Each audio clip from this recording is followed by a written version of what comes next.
Nothing wrong with California Pinots either, or the Burgundy Pinots, but New Zealand Pinot Noir, I love it. So I'm working on a new show. I'm not going to ever leave Amazing Race, but I'm working on a new show that has a travel element to it. And when I was at home at Christmas, I needed to pick up a couple of shots. So I just want to tell you about a little mini adventure I went on. I sort of really had no idea how this was all going to come about. But has anybody heard of Kaikoura? It's on the South Island. Yeah, so they had a terrible earthquake. Where I come from in Christchurch, we had a terrible earthquake back in 2011. Devastating earthquake. The old TV station where I used to work collapsed, and unfortunately 185 people lost their lives. And one of the things I do as somebody who comes from New Zealand is try to bring as much attention to New Zealand as I can. And after the earthquake, I wanted to encourage as many people to travel to New Zealand, because that was the best way that people could actually help, was come back to New Zealand and visit New Zealand and pour some money back into the New Zealand economy to help everybody. And so only a few years later, they had this terrible earthquake in Kaikoura, and devastating. The ocean literally rose up like feet, and it decimated some of the seafood industry. So I thought, I had just been visiting there and shooting this new show, and I thought I'd really love to go back and kind of highlight Kaikoura. Now, what's amazing about Kaikoura is that just a half a mile offshore, they have this 3,000-foot trench. So it's one of the best places in the world to go see whales. So I thought, if I could go, and they have these great whale trips, so I thought if I could go back and get some really cool shots of the whales, I could put them in the shot, and that would help people get interested in going to Kaikoura. So Kaikoura Coast, try out this laser pointer here. Does that work? No. There we go. Hold on. Kaikoura is right about there. It's just a little north of Christchurch right there, and then they've got this really deep trench that runs along this coastline there. And one of the best places in the world to see sperm whales. So if I go to the next slide, it might take a couple of seconds to load up here. They have incredible crayfish. Can we just advance to the next slide? How's that work? Click. Okay. This is my friend Gene. Now, Gene is an American guy who moved to New Zealand, and he's actually Peter Jackson's chief pilot. He looks after Peter Jackson's 70 World War I planes. Did anybody know that Peter Jackson had 70 World War I planes? Like beautiful, beautiful World War I planes. So he looks after the planes. And I was talking to him about going to Kaikoura. I didn't know how to get there, and he said, Phil, I have a float plane. I will take you to Kaikoura. Don't worry about it. I'll put you in a plane and I'll take you there. So I want to show you, and these are the crayfish that they have in Kaikoura. Yeah, it's a very, very cool looking crayfish. Great crayfish, like the best crayfish. The difference between a crayfish and a lobster in New Zealand is they don't have the big pincers, but they taste just as good. Really beautiful. So anyway, I want to show you a little piece of video, because if any of you have ever been to Wellington, anybody been to Wellington, New Zealand? Okay, it has a nickname, Windy Wellington, for a reason. A lot of wind.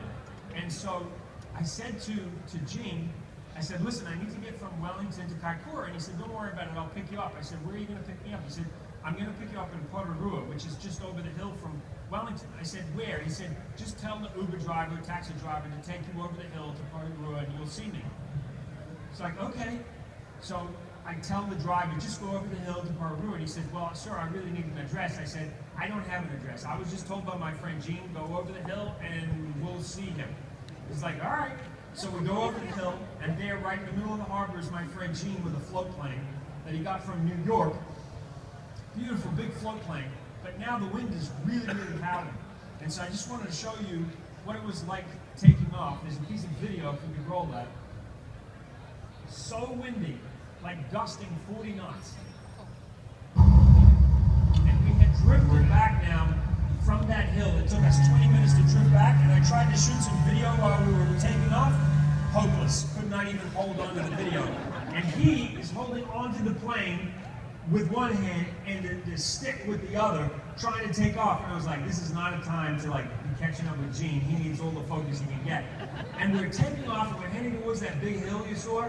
And I was like, oh my goodness, we're not going to get over the hill. He goes, we're not going to get over the hill. And then he says, I have to turn to the right. And I was like, okay.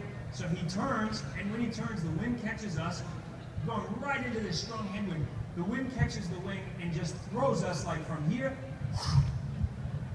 like a football field, over to the other side. It was like my stomach was over there, and I was like, whoa! And I just got flying over. I was like, all right, this is definitely not a time to catch up with Gene. He needs all this focus. And then we're going through this little gap in between that big headland and another headland, and we're forcing our way into the wind. He goes, just a little bit longer, just a little bit longer. Like when you're at the dentist and they've got the drill in your tooth. You know, it's like, just a little longer. I'm going, like that. And I don't normally get, really scared on a plane, but I was scared. And anyway, we finally punched through, and he goes, okay, when I turn downwind, we are going to really be flying. So I felt like we were almost at a standstill going into the wind. When he turned off the wind and went down towards Kaikoura, towards the coast where we were going, the wind just picked us up. We were doing 90 knots. That was our airspeed was 90 knots, but the ground speed was 130 knots because of this 40-knot tailwind, and we just booked it all the way down to Kaikoura. And I was so happy about being, safe now in this plane that I said to Gene, I said, let's go get a nice meal. We can have a look at that next slide. We went out for a beautiful meal. This is a crayfish. They cut the crayfish in half after they boiled them, and they just grill them, just sear them slightly. If you have butter, it's really good. A little bit of garlic butter, and then you take that lemon. I'm not trying to tell you how to eat. I'm not like one of those, cook hosts or whatever. But this does taste really good. And so we had this big crayfish, and then he said, "Look, I gotta get back." He had to go back to where he was staying in the top of the North Island. Here he is filling up with fuel because we burned up a lot of fuel getting out of Wellington. And like I said, this is an American plane. He picked this up from just north of New York actually, and then had it transported down to New Zealand. And it's perfect for flying around New Zealand because you can just stop off at all the beautiful bays. Anyway, he takes off, and I'm at the airport. And as I'm leaving, I have a camera with me, a really nice camera. And I got my backpack, and this young girl comes up to me, and she thinks I'm in town to do like a news story on the earthquake. She goes, "Phil, what are you doing in town? Aren't you normally in front of the camera? Why have you got the camera?" I said, "Oh, I'm here to shoot some whales. I mean, not shoot whales, I mean film some whales." And she goes, "Oh, really? Why?" And I go, "Well, because I have this show I'm working on, and I thought it would be kind of cool to put some cool images of your beautiful whales into the show and encourage people to come and visit." And she goes, "Well, we're about to take off. We have this business that's called Wings Over Whales, and we have a spare seat. Do you want to jump in and fly over the whales?" I was like, "Let's go." So 10 minutes later, I'm in the plane with her, and we're flying above the wings over the whales in Kaikoura, and we got some absolutely beautiful footage. Any of you know anything about photography? When you zoom way in, and then you're in a plane, and you're circling around a whale that's way down, and you're trying to do that. So I apologize for the rocky footage, but have a look at this video clip of the whales. They're absolutely beautiful. The sperm whale was made famous in the movie or in the story Moby Dick. This was actually I shot this the next morning from a boat. But it's just absolutely beautiful, majestic whales.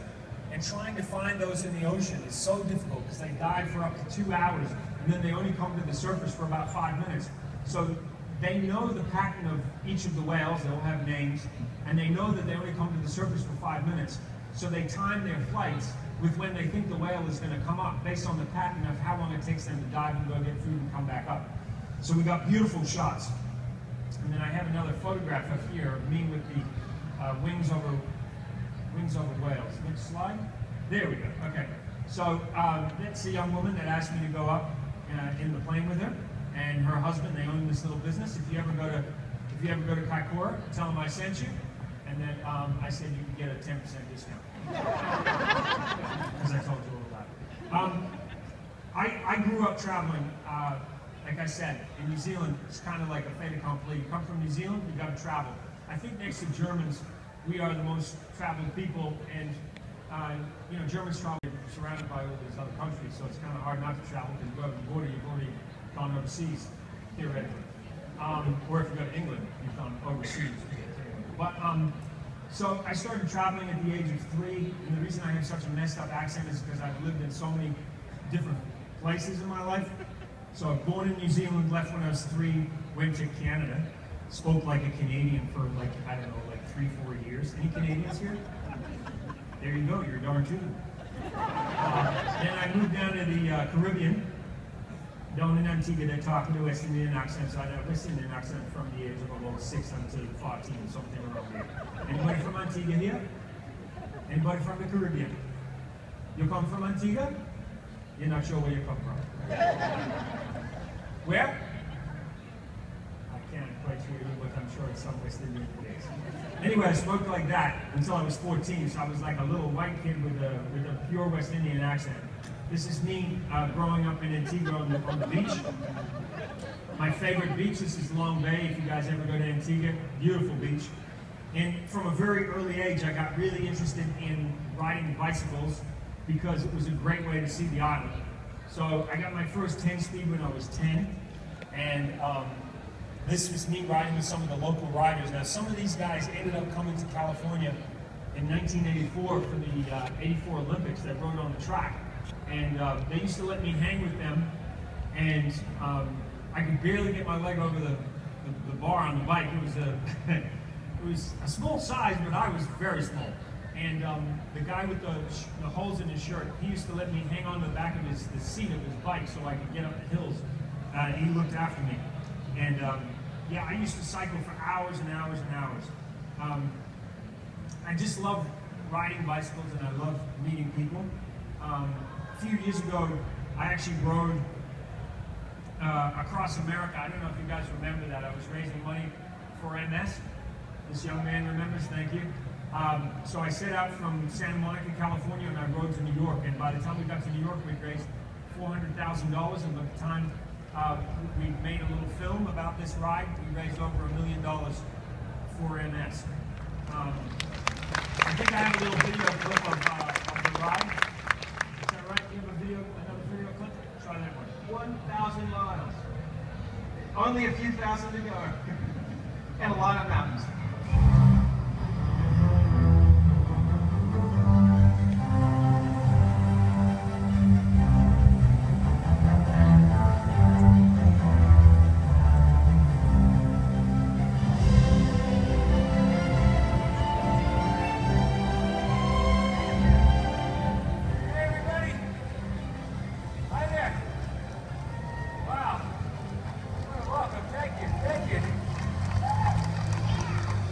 So much. Thank you very much.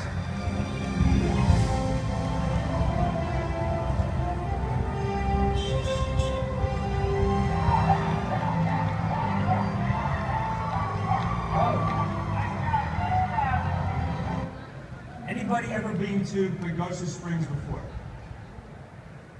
Okay, only a few of you. More people have been to New Zealand in this room than have been to Pagosa Springs.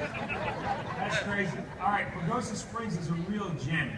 If you ever get up into the Rockies, if you love the mountains, friendly people, Pagosa Springs. It's absolutely beautiful. They welcomed us there. Bob the Builder lives in Pagosa Springs.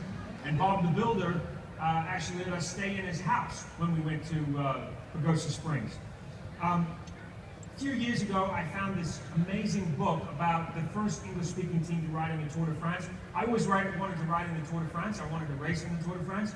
I didn't actually get to be a professional cyclist, but I found this story about the first English-speaking team to ride in the Tour de France, and it was in 1928. It was 1 New Zealander, 3 Australians. So I decided that maybe the best way to tell that story would be to actually retrace every mile, every stage, go through every town, ride the same roads that the first English-speaking team did in 1928 on the 1928 bicycles. No gears, really bad brakes, very heavy bicycles. Probably one of the more stupid decisions I've ever made in my life. My hip got so jacked up for 2 years. I was, I couldn't really ride a bike properly for 2 years after I rode that particular bike there around France. So we made a film. It's in 4K. It is called Le Ride. It's, as I mentioned, going to be at the South by South Film Festival. It opened at the New Zealand Film Festival, and it's going to be at the American Documentary Film Festival at the end of the month in Palm Springs, if any of you come from Palm Springs. And just show you the start. I went with a friend of mine, Ben. He also found a 1928 bicycle. This is us trying to wear like the same era type clothing, old retro shoes. In those days, they didn't wear helmets. We felt that was kind of a dumb idea, so we made helmets that looked like hats. That's why we look so ridiculous. Let's see, here's another slide. Oh, here we are. This is us out on the road. Bikes weighed twice as much as a modern bicycle, as I mentioned, and they had no gears, as I said, and just ridiculous brakes. And the bike I was riding was a little too small for me, so I ended up having to like reconfigure the whole thing. And it was a vintage bike, so 80-something years old, and so I was really worried it just wasn't going to be able to hold up for the ride all the way around the country. Now, as I mentioned, it opened in New Zealand. It's been playing in Australia in theaters, but it's about to come into the United States in the coming weeks, and we're going to be launching the film in conjunction with promoting Amazing Race. But I wanted to show you the trailer for the film. So have a look at this. This is a trailer for Le Ride, 1920. Who are like make it happen kind of people, and they have 10,000 hours of putting work into being, hey, I'm going to make that happen. Man, that's just so invigorating. You know, it's so cool to be around those people. I was just doing an interview for a book about one of my favorite people of all time, Banana George, who was a Hall of Fame barefoot water skier. You may remember him from years ago. He used to wear all yellow. He did Chiquita banana commercials. He didn't start on his water skiing Hall of Fame trip until he was 45 years old. Up until then, he was a banker.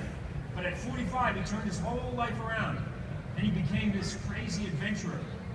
And I had the luxury of spending a lot of time with this man. I started snowboarding with him. He was 80 when he did his first snowboard trip. He taught me how to barefoot water ski in under an hour. A real optimist, somebody that's just so amazing to be around. Sir Ernest Rutherford, who's a New Zealander, said, "We didn't have money, so we had to think." And he was a scientist who split the atom. And he was basically saying, look, we didn't have the money that we needed for our program, so we didn't have money, so we had to think.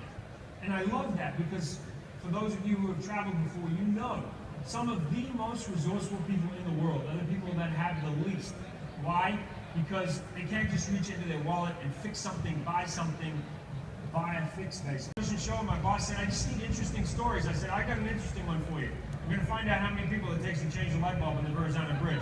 Monday morning, I was up there. It takes two people, by the way, because one person has to hold the new light bulb, the other one has to unscrew the old one, then they do a swaparoo in the middle of the, 700 feet up on top of the bridge, and then you swap it, and anyway, it works, and it made for a great piece. I had a cleansing from a witch doctor in the Golden Triangle, from a man who had, I think he's passed away now, the longest hair in the world. It was 18 feet long. Took 2 chickens. I didn't realize we were in an opium den until later when I reviewed the footage and realized that we pretty much lost track of time. So I didn't willingly go into the opium den. There was a lot of smoke. I just didn't know what the smoke was. By the time the chickens arrived, we sucked in a fair amount of that smoke. I dived the world's longest underwater caves in the Hoch. That's in Mexico. I went scuba diving with a dog once by the name of Shadow. And one of the most stupid things I've done in my life is I swam across the Bosphorus because I thought it would be cool to say I swam from Asia to Europe.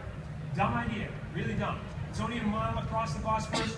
I went 3 miles down, with the current, and almost got run over by a ship. And if it wasn't for a good friend of mine rescuing me, I probably would have gone under some big oil tanker. Here's one thing I did. That's my book. And then this is me renewing my vows with my wife. That's the scuba diving priest right there. He's a real priest, and he's scuba qualified, and that is the real book in his hand. And we had agua mass, and we renewed our vows underwater. I also spent 3 days in a nudist resort. I did an episode. It was called Nude Awakenings, and it was on Discovery Channel. Before Naked and Afraid, this is 1999, because I was Naked and Afraid there, but that wasn't the name of the show. It was called Nude Awakenings. This couple wanted to get married in the nude, and they did. Then I wanted to get my reindeer racing license, because, you know, that's just like a really cool thing to have when you're in a pub, and the conversation dies down, and you don't know what to talk about, and you go, "Have you seen my reindeer racing license?" It's a great conversation starter. Essentially, all you do is you just tie yourself behind a racing reindeer, and if you can make it around a 1 mile course without falling off, going like 30-something miles an hour, you're racing reindeer qualified. You're ready to race. Yeah, and I guess the smaller you are, the faster you go behind that thing. What's this next one? Oh yeah, this is a guy that I took. This is a big burly rugby player who was scared of sharks. I took him down to the Bahamas to help him face his fear of sharks. I love coming up with like crazy ideas for doing things, you know? Just like different ways of doing things just because it's, I don't know, it makes life more interesting, right? So I met a guy who was 40, he was an accountant. His name was Jeremy. He didn't like being an accountant. He had a brown suit. He didn't like his brown suit. He came home one day, he sat in his favorite chair. He would always have a wee dram of whiskey when he came home. His wife would serve him up a little whiskey. He was turning 40 and his wife said, "Jeremy, what's wrong?" He said, "I'm depressed. I've got a brown suit. I hate being an accountant. I don't want to do this anymore." And she said, "What do you want to do?" He said, "I want to drink." And she went, "What do you mean you want to drink?" "I want to drink for a living. I want someone to pay me to drink whiskey." And she said, "Well, Jeremy, you know more about whiskey than anybody I know on earth. Why don't you be a whiskey taster?" So Jeremy became a whiskey taster. And I met him. Check out the legs, huh? So he travels around the world talking about whiskey and tasting whiskey and drinking whiskey, and he gets paid. So anyway, he had an 18, I'm not a big heavy drinker or anything, although I've mentioned alcohol probably 10 times in this speech. But, mostly Pinots. But, so whiskey. So he has an 18-year bottle of Glenlivet whiskey. And he was teaching me about whiskey, and I'm pretty cheap drunk, and I kind of was getting a little tipsy, and he said, "You've got to come to Scotland, Phil." And I said, "Really?" And he goes, "Yes, you've got to do something in Scotland." So we dreamt up this ridiculous idea that I would putt a golf ball across Scotland. Sounded like a great idea at the time. Anybody play golf? Okay, lots of golfers. I picked a 7-iron. I figured that was the best golf club to putt a golf ball across Scotland. Now, I put it on my life list, but then I kind of tucked it away. And then I was at the World Mustache and Beard Championships. And doing a story with these beautiful beards. Some of these beards, crazy good beards. Anyway, I had some time and I thought, you know what? I'm going to go to Scotland and I'm going to putt that ball across Scotland. So I went to Greenup. Where is it? Here we are. This is Greenup, where a lot of Americans left Scotland to come to America in the first place. That's the mayor of Greenup, who was so interested that I was going to take a 7-iron and putt it across Scotland 104 miles all the way from Greenup to St. Andrews in the 18th. And he turned up with some bagpipers and piped me off. And he was pleased to see me leave town. The police followed me out of town, actually. That is actually a true story. And for 4 days, I putted more than a marathon a day. And everywhere I went, people in Scotland, they're great people there. I couldn't buy a drink. Every time I went to the pub, I took the bowl, I put it in the middle of the table, sit down to have a drink with the locals. They'd all buy me drinks, and you're crazy. And I wore my old St. Andrews kilt because I went to St. Andrews College in Christchurch, and I wore a kilt. I wore that kilt, and made this crazy trip across Scotland. And ended up at St. Andrews on the 18th. I'm like the world's worst golfer. I hit a horse along the way. I hit a car. Bad golf, really bad golf, 12,000 something shots. But I turned up to St. Andrews on the 18th with 3 locals for a 5 o'clock tee-off time. I got my 7-iron, which by now is all hacked up, you know, because it's been hitting the road and all the rest of it. And these guys have got their big Berthas, you know, the big, powerful clubs. And by now, this crowd had turned up because they heard on the internet that some crazy, they called me American, some crazy American guy was hitting a golf ball across Scotland, and I had a backpack and my kilt, and I just launched into that 7 and miraculously got a beautiful shot down the middle. Thank goodness, because I thought everybody's watching. And then the second shot, miraculously, I was on the green. And then the third shot, I squared up the club and dropped a 25-foot putt. And believe me, after the worst golf in the world, well, a birdie on the 18th of St. Andrews with a 7-iron after 12,000 shots. I guess after 12,000 shots, I probably should have been, getting a birdie on the St. Andrews on the 18th.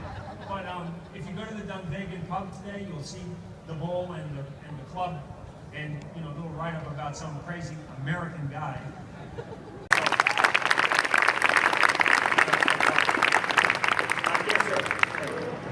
I've applied for Amazing Race every year. I'm a professional BMXer and I never get on. You've applied every year to be on the Amazing Race. You're a professional BMXer and you can't get on. How much money do you have? Can I get one of your bikes thrown in? Look, we have an incredible casting team. And all I can tell you is that whatever it is, whatever application you've sent in, it just hasn't got the attention of the casting team. And when I say, we're talking like tens of thousands of people. You're threatening me now. You can sit down. Can I have the name of the best casting director? So I can the casting director, her name is Lynn Spielman. Lynn Spielman. Yeah, and she does the show, she does the casting for Survivor as well. She does an extraordinary job. But no, trust me, whatever it is, it's just not getting their attention. And I get involved in the casting, but it's once they get to a short list. They have to come through. I mean, imagine in the old days when people used to send in DVDs before they were posted online. There used to be a room that was about the size of this stage. Imagine that, 10 feet high and filled with FedEx packages and packages of applications. So, I'm sure you're an interesting guy. It's just, for whatever reason, it hasn't struck a chord. Yes, young man. Thanks for coming.